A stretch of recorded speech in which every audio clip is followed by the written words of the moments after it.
দানবীয় ফ্রান্সকে থামাতে পারে একমাত্র লিওনেল মেসির আর্জেন্টিনা। হ্যাঁ বন্ধুরা, মাঠের সবুজ ক্যানভাসে ফ্রান্স ফুটবল এখন যা করছে তাকে অনবদ্য বললে বড্ড কম বলা হবে। এটা যেন প্রতিপক্ষকে পিষে মারার এক নির্মম ফুটবলীয় উৎসব। সুইডেনকে 3-0 গোলে খড়কুটোর মতো উড়িয়ে দিয়ে বিশ্বকাপের শেষ 16 নিশ্চিত করার পথে দিদিয়ে দেশমের দল যে ভয়ঙ্কর সুন্দর ছন্দ দেখালো, তাতে এবারের 2026 বিশ্বকাপটা তাদের হাতে দেওয়ার বাজি ধরায় এখন ফুটবল বিশ্বের সবচেয়ে বড় নিরাপদ রাস্তা। কিন্তু রেকর্ডের পর রেকর্ড গড়া ফরাসিদের এই অপ্রতিরোধ্য জয়রথ কি তবে এবার কেউ থামাতে পারবে না? ম্যানচেস্টার ইউনাইটেড কিংবদন্তি গ্যারি নেভিলের সোজাসাপটা উত্তর। বিশ্ব ফুটবলের এই অপ্রতিরোধ্য দানবকে রুখে দেওয়ার মতো খুনে মেজাজ আর একতা এই মুহূর্তে পৃথিবীর কেবল একটি দলেরই আছে, আর সেটি হলো বর্তমান বিশ্ব চ্যাম্পিয়ন আর্জেন্টিনা।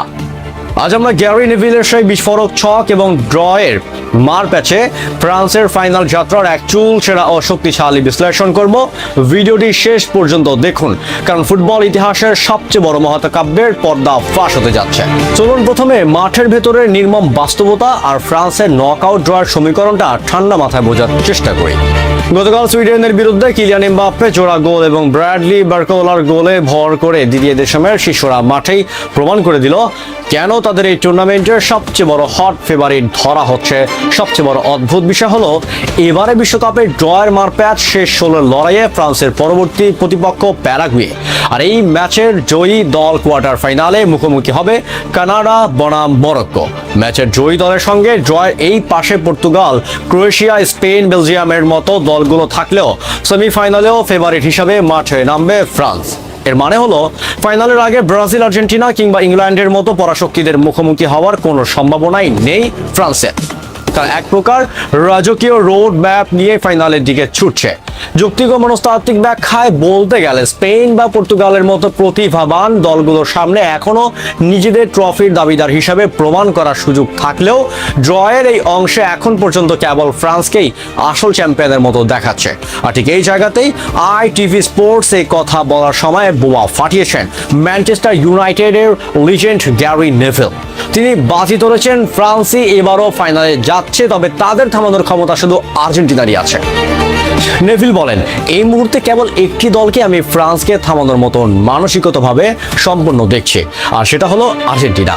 মাঠের ভেতর তাদের সেই আগ্রাসী মনোভাব, প্রতিপক্ষকে কোণঠাসা করার জেদ আর বড় ম্যাচ খেলার অভিজ্ঞতায় কেবল ফ্রান্সকে আটকে দিতে পারে। গ্যারি নেভিলের এই টেকনিক্যাল বিশ্লেষণের পেছনে রয়েছে এক নিখুঁত যুক্তি।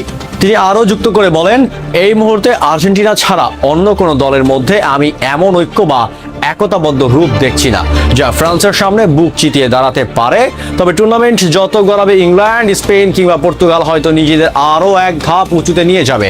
আমাদের সেই আশাই করা উচিত। অর্থাৎ নেভিলের মতোই ফুটবলি স্কিল দিয়ে এমবাপ্পের গতিকে হয়তো আটকানো যাবে না, কিন্তু আর্জেন্টিনার যে ডু অর ডাই মানসিকতা বা যে কোনো মূল্যে জেতার এই খুনে মনোভাব, তার সামনেই কেবলই সে খেই হারাতে পারে ফরাসিরা।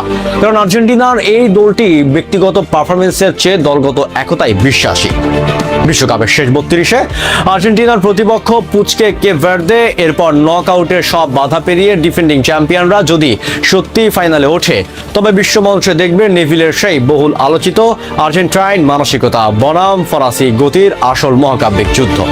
ফুটবল দেবতা কি তবে আরও একটি আর্জেন্টিনা ফ্রান্স ফাইনালের রূপকথা লিখে রেখেছেন? 2026-এর পাতায় উত্তরটা তোলা থাক সময়ের হাতেই। বন্ধুরা, গ্যারি নেভিলের এই ফ্রান্সকে থামানোর ক্ষমতা একমাত্র আর্জেন্টিনার আছে, এই বিস্ফোরক মন্তব্যের সাথে আপনারা কতটা একমত? আপনারা কি মনে হয় এবারও ফাইনালে মুখোমুখি হবে আর্জেন্টিনা ও ফ্রান্স? আর যদি তাই হয়, তবে এবার কার হাতে উঠবে সোনালী ট্রফি? কমেন্ট বক্সে আপনার ক্ষুরধার ফুটবলের প্রেডিকশন এখনই জানিয়ে দিন। 2026 বিশ্বকাপের প্রতিটি নকআউট এবং ম্যাচ, আর্জেন্টিনা ফ্রান্সের ইনসাইড টেকনিক্যাল বিশ্লেষণ সবার আগে পেতে আমাদের এই চ্যানেলটি এখনই সাবস্ক্রাইব করে বেল আইকনটি প্রেস করে ফুটবলের প্রকৃত সুন্দরের সাথেই থাকুন। নিজের প্রিয় দলকে মন থেকে সমর্থন করুন। দেখা হবে পরবর্তী রাউন্ডের এক গরম ব্রেকিং অ্যানালাইসিস নিয়ে। ধন্যবাদ।